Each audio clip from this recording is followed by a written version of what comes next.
Hello friends, మీ వంశీస్ వెజ్వేదాకి మరొకసారి సుస్వాగతం. ఈ వారం మన పూర్వీకుల కాలం నుంచి వస్తున్న మరో ప్రాచీన వంటకం. ఎన్నో గ్రామాల నుంచి సేకరించిన డేటాని క్రోడీకరించి తయారు చేశాను. ఈ వీడియో మిస్ చేయకుండా చూడండి. అతి ప్రాచీనమైన మన తెలుగువారి ఐకానిక్ రెసిపీ చింతకాయ పప్పు. అసలు దీన్ని తయారు చేసే విధానం, దీనికి కావలసిన పదార్థాలు ఏమిటో చూసేద్దాం. ముందుగా 1 కప్పు తాజా చింతకాయలు. ఈ సీజన్లో ఇవి మార్కెట్లో చక్కగా అందుబాటులో ఉంటాయి, ప్రయత్నించండి. కందిపప్పు 1 కప్పు, వేరుశనగ నూనె, మీడియం సైజు ఉల్లిపాయలు 2, కొన్ని పచ్చిమిరపకాయలు,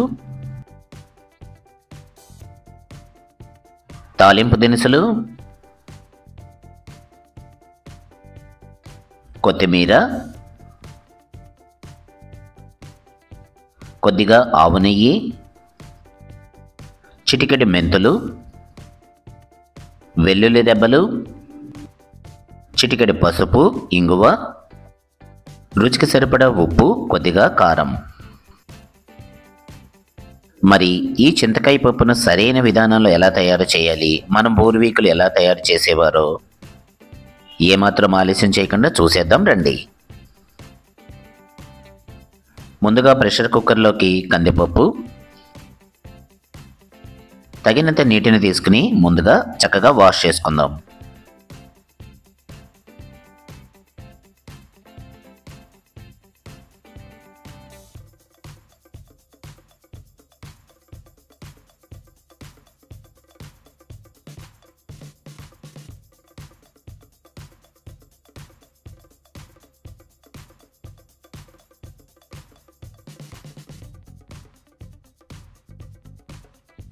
వాష్ చేసుకున్న ఈ కందిపప్పుకు సరిపడా నీటిని యాడ్ చేసి 3 నుంచి 4 విజిల్స్ వచ్చే వరకు ఉడికించుకుందాం. ఈ కందిపప్పు చక్కగా ఉడికే లోపల మిగతా ప్రాసెస్ ఏమిటో చూసేద్దాం. ముందుగా చింతకాయలను వాష్ చేసుకుని వాటి ఈనెలను సెపరేట్ చేసి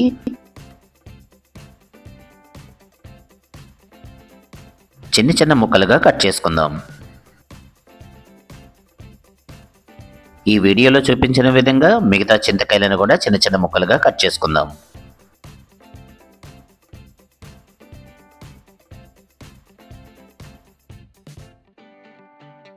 కట్ చేసుకున్న ఈ చింతకాయ ముక్కలను ముందుగా మ్యాష్ చేసుకుందాం.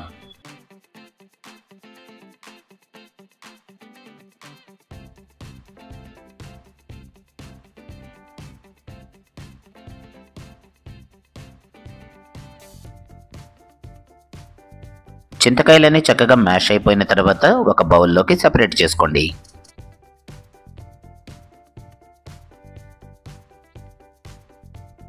ఇప్పుడు సన్నగా తరిగిన పచ్చిమిరపకాయ ముక్కలు,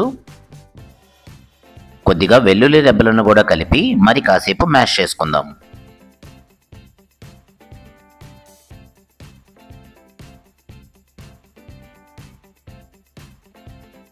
కాస్త రఫ్గా మ్యాష్ చేసుకున్న ఈ పచ్చిమిర్చి వెల్లుల్లి పేస్ట్ను కూడా సెపరేట్ చేసుకోండి.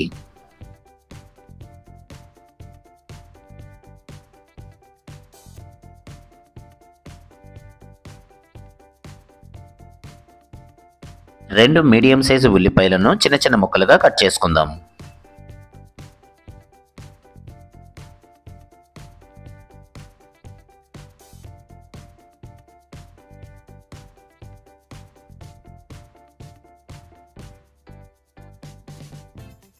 కడాయి వేడెక్కిన తర్వాత కొద్దిగా ఆయిల్ హీట్ ఎక్కిన తర్వాత ముందుగా తాలింపు దినుసులు,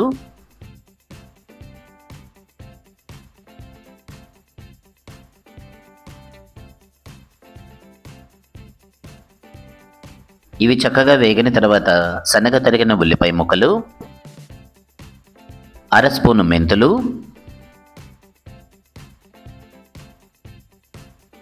ముందుగానే నూరి పెట్టుకున్న వెల్లుల్లి పచ్చిమిర్చి పేస్ట్,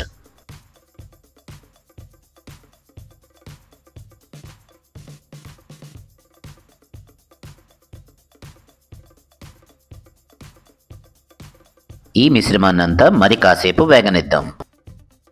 ఆ తర్వాత ముందుగానే నూరి సిద్ధం చేసి పెట్టుకున్న చింతకాయ తొక్కు,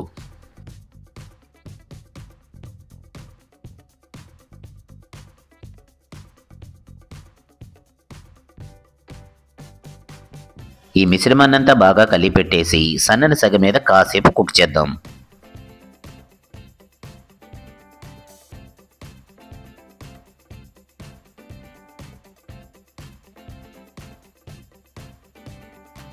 చూడండి, లైట్గా ఆయిల్ బయటకు వస్తోంది. ఇప్పుడు రుచికి సరిపడా ఉప్పు, కారం,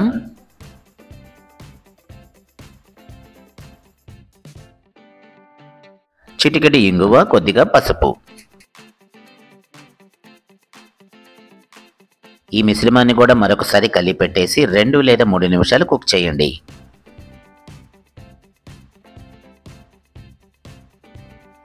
మంచి అరోమాటిక్ స్మెల్ వచ్చిన తర్వాత ముందుగానే ఉడికించి సిద్ధం చేసి పెట్టుకున్న కందిపప్పును కూడా కలిపేద్దాం.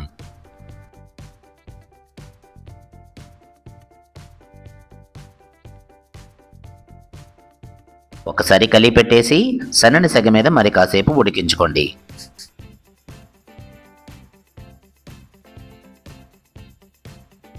అవసరం అనుకుంటే మూత పెట్టేసి మరి కాసేపు ఉడికించుకుందాం. మంచి అరోమాటిక్ స్మెల్ వస్తోంది.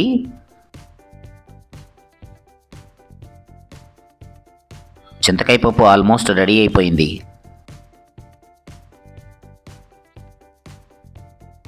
ఇప్పుడు సన్నగా తరిగిన కొత్తిమీర, మరింత రుచి కోసం 1 స్పూను ఆవు నెయ్యి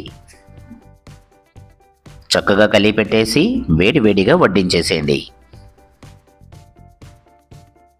అతి పురాతనమైన, అతి ప్రాచీనమైన మన తెలుగువారి చింతకాయ పప్పు రెడీ.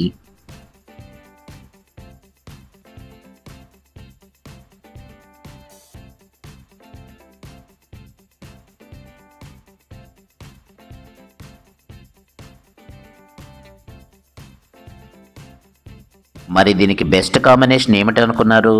అప్పడాలు, వడియాలు కాదు, పచ్చి ఉల్లిపాయ. వేడి వేడి అన్నంలో కాస్త చింతకాయ పప్పు, నంచుకుంటానికి 1 ఉల్లిపాయ ముక్క.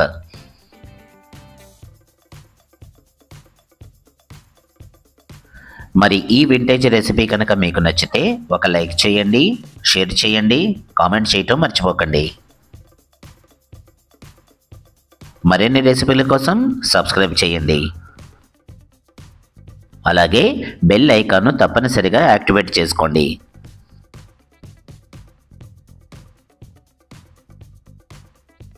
మరి చివరిగా మన హ్యాష్ట్యాగ్ మనసుతో వండండి, ప్రేమతో వడ్డించండి. మరొక రెసిపీతో మళ్ళీ కలుద్దాం.